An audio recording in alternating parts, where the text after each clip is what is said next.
facing life. Were you and Dirk cool? I met him before he got, like, literally right before he got locked up. Literally, like, right before he got locked up. I met him and shit, like, he cool. He cool. Well, right, because you talked about how you're not interested in the whole push and peace movement. Yeah. Why is that? Because it's like, first of all, I know who take that shit serious. Like, J-Man, he take that shit serious. Like, he done with that shit. But it was to a point to where everybody was saying, oh, I'm pushing peace, but they ass was bapping. It's lying, talking about something, incriminating themselves on interviews. Look, for we is killing the ops, for I don't get no fuck. We is killing their ass, for. So tell them we is killing them, for. That's what we doing to the ops, for. When they die, look at us, yes. But when you say we, you're not saying that you personally want to be involved in anything like this, right? We, team, whatever you want to call it, we is killing their ass. Niggas be on here talking about these interviews going, if an interview gonna get me locked up, let me know now, because I'm going to trial as soon as they say, yeah, we got this evidence from this interview. If y'all don't get y'all dumbass on. Yeah, I mean, I feel like you could say whatever until you are actually being charged with something, and then it could come back to bite you in the ass. This is freedom of speech, for. Right. This is freedom of speech. If I sit right here and say, yeah, I killed 10 motherfuckers yesterday, and then it so happened a news article, 10 motherfuckers got shot yesterday, what they gonna say I did it just because I said the shit? Nah. All right then, so I just killed 2 motherfuckers yesterday, and 2 motherfuckers just died. So come lock me up. Yeah, nobody though. That's Dirk's cousin. It's like, you and Dirk gonna see eye to eye? Dirk, these ain't conversations. Free Smurf. I was just all right, for sure. So it'll be conversations behind the scenes where a nigga be like, man, come on, lay up off. Bro, I done met Smirk. I talked to Smirk, all that. Smirk. Yeah, he ain't got nothing to do with it. Yeah. Smiley just from a different hood or some shit. He not from Hotel? Oh, that's a goofy, fo. That's a nigga chasing a casket, brother. What? But that's gotta be awkward. You cool with Dirk, but then you beefing with somebody that's under him, but at the same time you're trying to keep the relationship with Dirk cool. Cousin. Oh, see, now we really in trouble. I ain't trying to keep no relationship with nobody. My cousin. Yeah, you heard Lizzie. I mean, yeah, Smirk. Who said that, Smirk? I still listen to Lizzie in my family function. Nigga, my cousin. Yeah. But nah, the wins, it ain't that deep. That shit just... VonOff1700 is not picking one enemy right now. He's not focused on one block or one crew.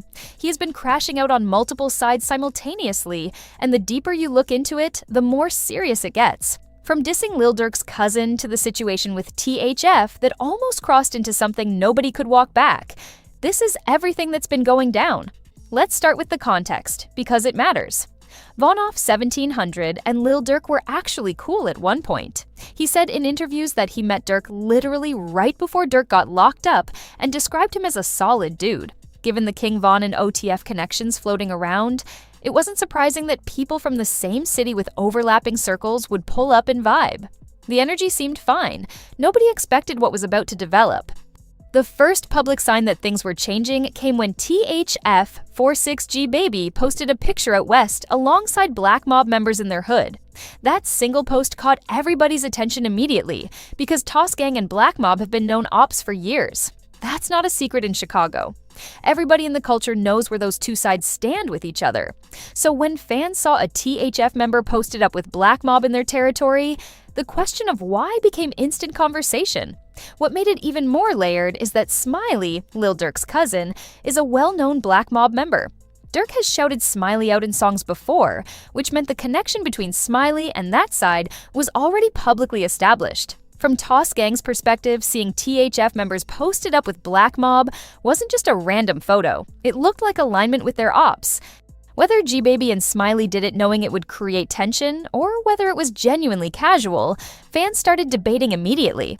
But VonOff1700 wasn't waiting for an explanation. Around March 2026, he previewed a snippet that directly dissed Smiley and also threw sneak disses at THFG Baby in the same breath. In Chicago drill culture, once names start appearing in music, the temperature rises fast on both sides. The online reaction was immediate. Smiley eventually responded, and his response was interesting because of how he framed it. He basically said he had never even seen or met VonOff1700 in real life, and he swore on his grandma to back it up. Now, that statement reads two ways depending on how you look at it.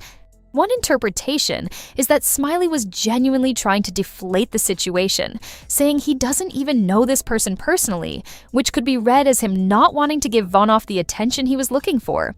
The other interpretation is that it was itself a form of disrespect. In the streets, telling someone, "I don't even know who you are," after they've been screaming your name in music, is a way of saying they're not relevant enough to matter. Either way, Van kept the pressure going regardless of how Smiley meant it. Then G-Baby jumped in with his own angle. According to G-Baby, the diss song and all the tension existed because VonOff had previously tried to get a feature from him and got turned down. He posted calling the diss track weak and made it clear he still wasn't interested in doing any music together. He put up another post reinforcing the same point. He's not doing battle rap with VonOff1700, and the track wasn't impressive enough to change that. At that point, the situation had generated a lot of online heat, but hadn't visibly crossed into something more dangerous yet. Songs, social media posts, and clashing in comment sections is a certain level of beef. What changed everything was what happened in the Clubhouse chat. Before getting to that, the Bezu situation has to be understood, because it's the emotional core of why THF took the online beef so personally. Bezu was one of THF's most respected and well-known members. He was gunned down in October 2025 in an attack that many people believe involved a location drop because of how specifically it happened. His death hit the crew hard. He had deep roots and a big reputation, and losing him the way they did left real pain that hadn't been fully processed. When Toss Gang members started bringing his name into the online arguments, it was always going to land differently than standard trash talk. The Clubhouse session is what made everything explode.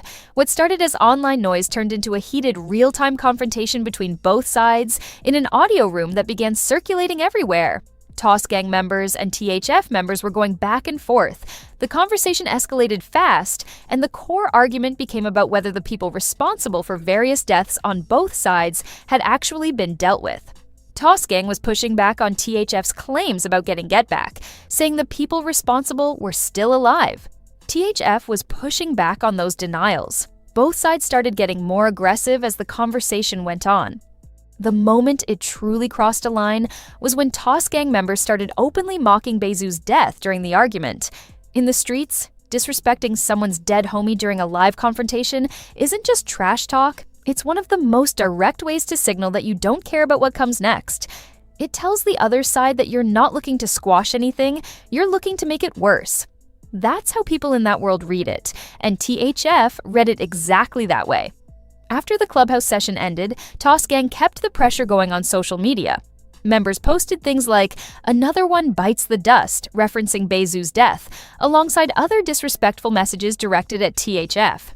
TG Backend jumped in saying they were done with internet beef and were going to let their actions speak.